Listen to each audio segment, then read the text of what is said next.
Before we even get to Yasantua, let's talk a little bit about the Asante people from which she came. Who were they? Brief background of the Asante, and then we'll dive into the personality of the day, Yasantua. Well, I will start by saying that Ashanti is simply one of the many Akan states. The Akans had originated from the Bono area. All Akans are Bono people to start with. And among the Bonos, those who broke away and went to unite because of war, Asante, we call them the Ashantis. Ashanti is an English word, it's an anglicization of Asante. Okay. And which literally Asante Asante means because of war. Because of war. Because of war. Not because they wanted to conquer, but because they wanted their independence. You see, when the Ashanti people settled in the Amansie area, today between Sumeja and Bekwai, they were living among the Danse people and then the Denchira people. And we learn from history that the Denchiras had actually conquered all of them, and all the states were subservient to Denchira. And we learn from history that at any point in time, the Denchirahini would ask you, bring your favorite wives, bring all the gold that you have. We also learn that the Doma people would bump upon the Ashantis and then fight them. At that time, the Domas were not in the Bono region. They were just living around the same area, an area called Suntresu. And they even killed one of the Ashanti chiefs called Obiri Yabua. So the Ashantis felt, or these Amansia people felt, they had to come together because of the many wars against them. So not the wars they would fight, because of the many wars against them, they would unite and then protect their independence, which indeed they did when, after the death of Obiri Yabua, a very able person called Osei Tutu, being the nephew of Obiri Yabua, who at that time was serving more or less as a page boy in Denchira and had escaped to Akwemu, because we are told that he had a relationship with the Denchirahini's niece called Abina Beswa, and they were looking for his head. So he had to escape to Akwemu. For two reasons, Osei Tutu will go to Akwemu. The first one was that there was a famous Akwapim priest or herbalist, traditional priest, those days our prophet, called Okomfo Anokye. He was an Akwapim, but at that time the Akwapims were under the Akwamus. So to call yourself Akwapim was also the same as calling yourself an Akwemu. He was very popular among the Denchires, but because of misunderstanding between the two, they wanted to kill him and he had to go back home. And Osei Tutu knew him when the two of them were together in Denchira and looking for a place to go. Ashanti, he would not be able to go because of the persistent wars. And as a royal, he feared they would kill him. So he had to look for a place to go. And the safest place was Konfanokye's place, the person he knew. And then also, when he was a young boy, he had already been taken there because his mother was barren. And Ashanti royals had to travel to a place called Tutu, to look for herbs for the woman to use in order to produce a child. And it worked. So they named Osei and then Tutu, the place they went, the Tutu gods. They became Osei Tutu. So Osei Tutu was very familiar with Akwemu.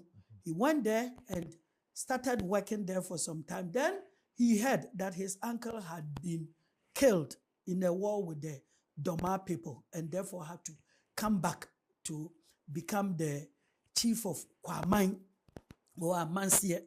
And he had to come with his friend Okomfo Anokye. Why? Okomfo Anokye had planned to pay the Denchira people back in their own coins. So he felt like doing everything miraculous and then everything that wisdom could achieve in order to build a new state that will be bigger and more prosperous, even greater than Denchira. So he came with him. Now, on his way, the Akomuhine, realizing that the young man you are traveling with is not an ordinary man. All along, we thought that he was a slave from Denchira. Today, we have learned that he's a royal from Asante. So we have to get him men, about 500 men, to accompany him. Yeah. So they accompanied him. When the leader of the Akwamu group was called Enum Asamwa. And when they go to Kwamai, later to become Kumasi, you see, before the Kuma trees were planted by Anokye to determine which town would be the Ashanti capital, Kumasi was called Kwamai. And then they planted another one in a town which is now called Kumewu. So he went back as Kwamai, and the Enum people who accompanied him, they settled them at a place called Enum. Ashanti preserved the name, but because we, by way of pronunciation, have corrupted it, it has become Edum, which is about the most famous part of Kumasi. In the heart of because, Kumasi. Yes, because of commercial activities. That's where Enuma Samoa settled with his people. And they were placed under the domain of the Asafohene. But the chief of defense staff of Ashanti would be Bantama Hine. Now, as Anokye having settled in Ashanti, he had to start work. And as I began by saying, this man was so wise, and history says that among the wisest of all black people born to this earth, Anokye should be counted among the foremost, and we should acknowledge that. Not because he was a man of miracles or magic. That one is based on oral tradition, and you cannot prove it, so we have to discount that. But we are talking about practical wisdom. The first thing he did for the Ashanti people was this, that if anybody would respect you, you would need a capital which would be accepted by all the people and geographically located at a place such that it will be easier to defend and protect at all times. So he identified Kumewu and then Kwaman, and the result is what we said. The tree, the Kuma tree planted at Kwaman, blossomed, and it said that that place should be the capital. The second one was that. So Kumasi literally means what? Under the Kuma tree. Kuma tree. Under the Kuma tree. Some say Kumti, but FK say Kuma. Kuma Ase. And then Kuma Ewu, maybe a Kuma Ewu. Where the other tree died. Okay. So one, he had chosen the capital. And the significance of always making it mysterious, like it was the gods who asked me to plant the two trees. And it is the wish of the gods that this one should die and this one should grow. It makes the people, because Professor Mbiti has always argued that the African is incurably religious, very spiritual. And so anything that you have spirit attached with, the African would easily accept. And that's why Anokye will become great. He was a prophet. He was the mouthpiece of our gods. And so they accepted Kumasi as a city delivered by the gods themselves. The second one was that if you want Osei Tutu, his own friend, to become their unquestionable leader, because you see, the state started growing at the Asumeja area. And so the preeminent of all the states was the Asumeja state, even before Kokofu and others would come in. So you needed somebody whose leadership would not be questioned by anyone. He made them to know that on this particular Friday, that everybody is supposed to come to Kumasi, the new capital. The gods are going to reveal to us the one who would unquestionably be your leader. No more rotation. At first, it rotated among the various Oyoko stools. And that was the reason why... What is Oyoko? The Oyoko is one of the 7 or 8 Akan clans. Okay. Yeah, we have Diana, and then Ansona, we have Aguna, Oyoko, Asen Bretio, Asechiri. Yeah. And Oyoko, as I said, one of them, they are the royals. It was rotating among them. And it was through this rotational system that the Baule people got angry and left and went to settle in present-day Ivory Coast. So the thing must be within one royal house so that the blood would flow. And then his stool must be seen to be more sacred and therefore easily acceptable. Komfo Anokye asked all the states forming Ashanti, and you know them, Mampong, Bekwai, Jabe, Ofenso, Insuta, Ejeso, Kokofu, Sumeja, Kumase, all of you come. And they all assembled on that day. And then he would perform just as we have already said.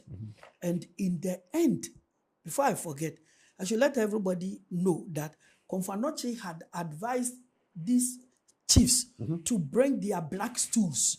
You know, the Akans, and then the Ewes, the Gans, we have stools, and then the Northerners have skins. So they should bring their sacred black stools. What is the significance of a black stool? Whoever occupies the black stool actually occupies the state. So if you possess the black stool, it means that family is the owner of the state. They alone can install a chief. Just as in the north, there's a certain skin. Whoever occupies it is actually the owner. So in contemporary terms, those would be the executive, right? The people who run the state or the country. Yeah, the royals. Yes, the royals. Once you sit on, and everybody has got its own stool. And this particular, the kings who ruled each of the territories I have mentioned, you know, everybody had a stool and equal to each other's stool. So they all brought their black stools? Yes, they brought the stool and they were equal. So when they brought the stool, Komfo Anokye performed whatever you perform, which I wouldn't want to go deep inside it. They said that the God said we should dig a very big hole and then the next thing will follow. They dug the hole for him. After that, he said, the God said we should everybody should put in your black stool. He put in the black stools and then he covered it.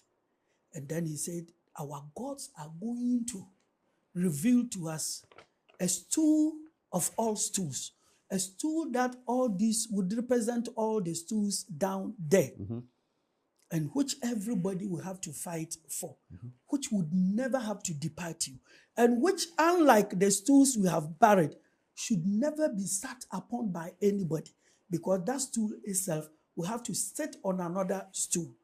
So the golden stool came about either from heaven, as the Ashanti warrior tradition tells us, or wherever it came from. The truth is that the golden stool is still there. And is it true that it represents the sum, the soul of the Ashanti nation? That's the right word. The sum of the Ashanti nation is in this stool and no other stool.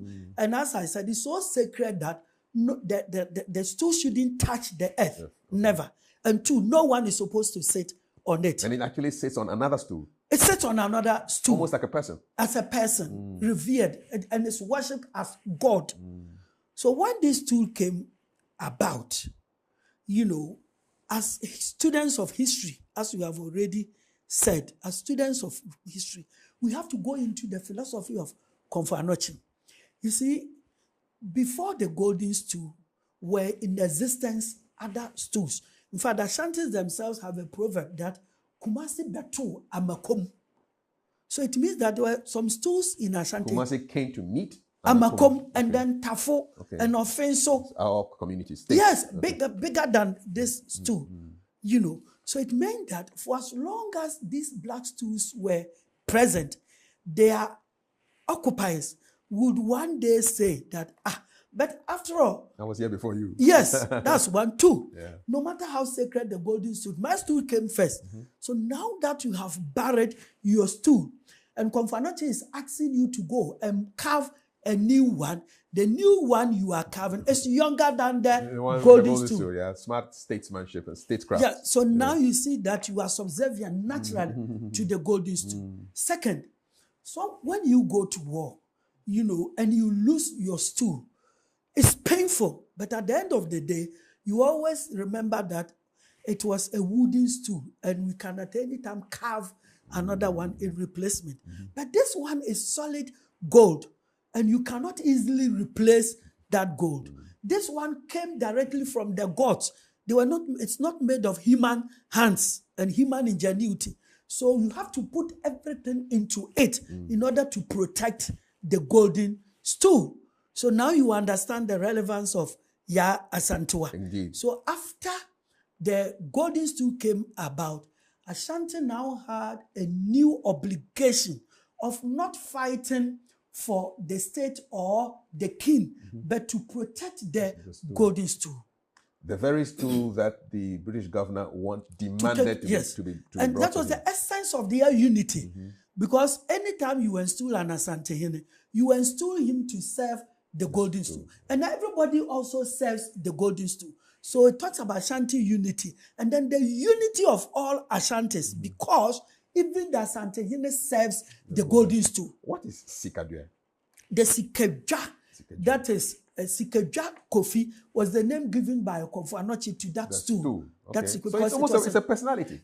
In fact, a cult that is worshipped. Because Kofi is a male born on Friday. On Friday. So it's like a human being and a greater human being than the rest of us, and I'm really glad you've given us this history, because it will now tie us nicely into the story of Ya Asantewa and her reaction to the demand by this governor for the stool. So let's